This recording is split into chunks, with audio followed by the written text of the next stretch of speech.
Hello, welcome you all for the another recipe. ತೋರಿಸ್ತಾ ಇರೋದು ಹೀರೆಕಾಯಿ ಎಣ್ಗಾಯಿ ಪಲ್ಯ. ನೋಡ್ತಾ ಹೋಗೋಣ ಹೇಗೆ ಮಾಡೋದು ಅಂತ. ಇದನ್ನು ಈ ಥರ 4 ಪೀಸಸ್ ಆಗಿ ಕಟ್ ಮಾಡ್ಕೋಬೇಕು. ಮತ್ತು ಇಲ್ಲಿ ಹುಣಸೆ ಹಣ್ಣಿಗೆ ಸ್ವಲ್ಪ ನೀರು ಹಾಕ್ಬಿಟ್ಟು ಅದನ್ನು ನೆನೆಯೋಕ್ಕೆ ಬಿಡಬೇಕು. ನಂತರ ಇಲ್ಲಿ ನಾನು ಮಸಾಲ ರೆಡಿ ಮಾಡ್ಕೊತಾ ಇದ್ದೀನಿ.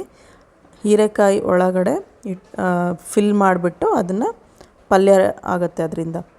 ಸೊ ಇಲ್ಲಿ ಈರುಳ್ಳಿನ ಕಟ್ ಮಾಡ್ಕೊಂಡು ಇಟ್ಕೊಂಡಿರೋದು, ಅದಕ್ಕೆ ಸ್ವಲ್ಪ ಗ್ರೀನ್ ಚಿಲ್ಲೀಸ್ನ ಆ್ಯಡ್ ಮಾಡಿ, ನಂತರ ಇದಕ್ಕೆ ಎಣ್ಗಾಯಿ ಪೌಡರ್ ಅಥವಾ ಮಸಾಲ ಅಥವಾ ನಾವು ಸಾಂಬಾರು ಪುಡಿನಾದರೂ ಹಾಕ್ಬೋದು. ಸೊ ಅದಕ್ಕೆ ಗುರಳ್ ಪುಡಿನೂ ಆ್ಯಡ್ ಮಾಡಬೇಕು ಇದರಲ್ಲಿ.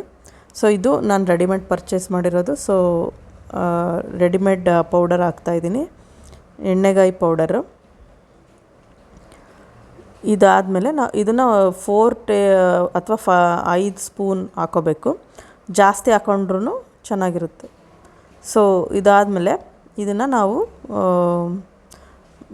ಮಿಕ್ಸ್ ಮಾಡಬೇಕು. ಸೊ ಅದಕ್ಕೆ ಮಿಕ್ಸ್ ಮಾಡೋಕ್ಕೆ ಆಯಿಲ್ನ ಹಾಕ್ತಾಯಿದ್ದೀನಿ.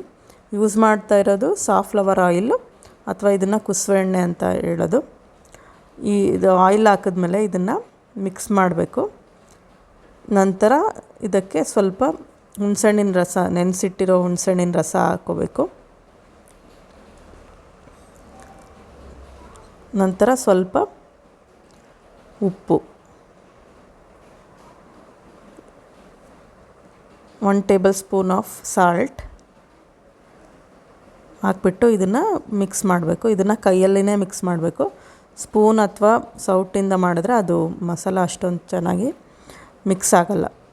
ಸೊ ಇದೆಲ್ಲ ಮಿಕ್ಸ್ ಮಾಡ್ಕೊಂಡ್ಮೇಲೆ ಮಸಾಲ ರೆಡಿ ಆದಮೇಲೆ ಹೀರೆಕಾಯಿನಲ್ಲಿ ಇಟ್ಟು ಇದನ್ನು ಫಿಲ್ ಮಾಡಬೇಕು.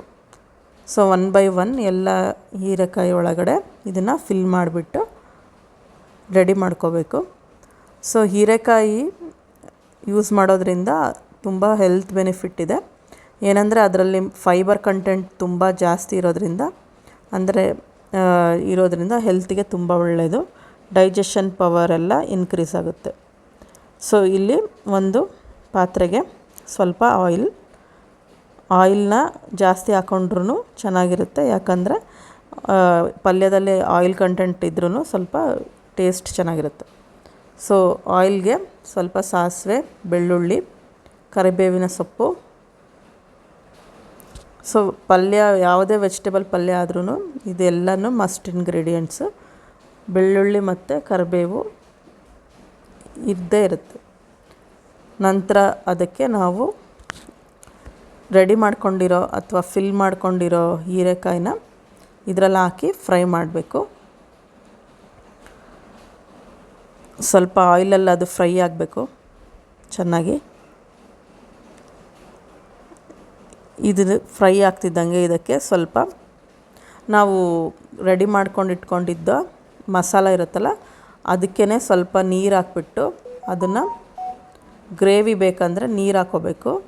ಅಥವಾ ಗ್ರೇವಿ ಬೇಡ ಅಂದರೆ ಜಸ್ಟ್ ಸ್ವಲ್ಪ ನೀರು ಹಾಕ್ಬಿಟ್ಟು ಅದನ್ನು ಈ ರೆಡಿ ಮಾಡ್ಕೊಂಡಿರೋ ಒಗ್ಗರಣೆಯಲ್ಲಿ ಹಾಕಿ ಅದನ್ನು ಬೇಯಿಸಬೇಕು.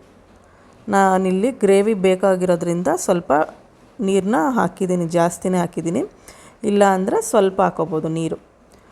ಮತ್ತು ಸ್ವಲ್ಪ ಎಕ್ಸ್ಟ್ರಾ ಪೌಡರ್, ಸಾಂಬಾರು ಪೌಡರ್ ಹಾಕೋಬೋದು. ಅಥವಾ ನಾನು ಹೇಳಿದ್ದು ಎಣ್ಣೆಗಾಯಿ ಪೌಡರು ಅದನ್ನೇ ಹಾಕ್ತೀನಿ ನಾನು. ಅಥವಾ ಸಾಂಬಾರು ಪೌಡರ್, ಮನೇಲಿರೋ ಯಾವುದಾದ್ರೂ ಪೌಡರ್ ಆದರೂ ಹಾಕೋಬೋದು.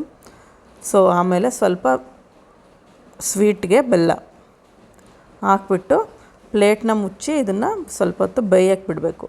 ಒಂದು 5 or 8 minutes, 8 minutes or 10 minutes ಬೇಯಬೇಕು. ಸೊ ಬೇಯ್ತಾ ಇದ್ದಂಗೆ ಇಲ್ಲಿ ಹೀರೆಕಾಯಿ ಸಾಫ್ಟ್ ಆಗುತ್ತೆ. ನೋಡ್ತಾ ಇರ್ಬೋದು ಹೀರೆಕಾಯಿ ಹೇಗೆ ಸಾಫ್ಟ್ ಆಗಿದೆ ಅಂತ. ಸೊ ಈಗ ಗೊತ್ತಾಗುತ್ತೆ ಅದು ಪಲ್ಯ ರೆಡಿಯಾಗಿದೆ ಅಂತ. ಸೊ ನೋಡಿ, ಇಲ್ಲಿ ಪಲ್ಯ ರೆಡಿ ಆಯಿತು. ಸೊ ಇದನ್ನು ನಾವು ಸೈಡ್ ಡಿಶ್ ಆಗಿ ಚಪಾತಿ ಅಥವಾ ರೊಟ್ಟಿಗೆ ಚೆನ್ನಾಗಿರುತ್ತೆ. ಟ್ರೈ ಮಾಡಿ. Thank you.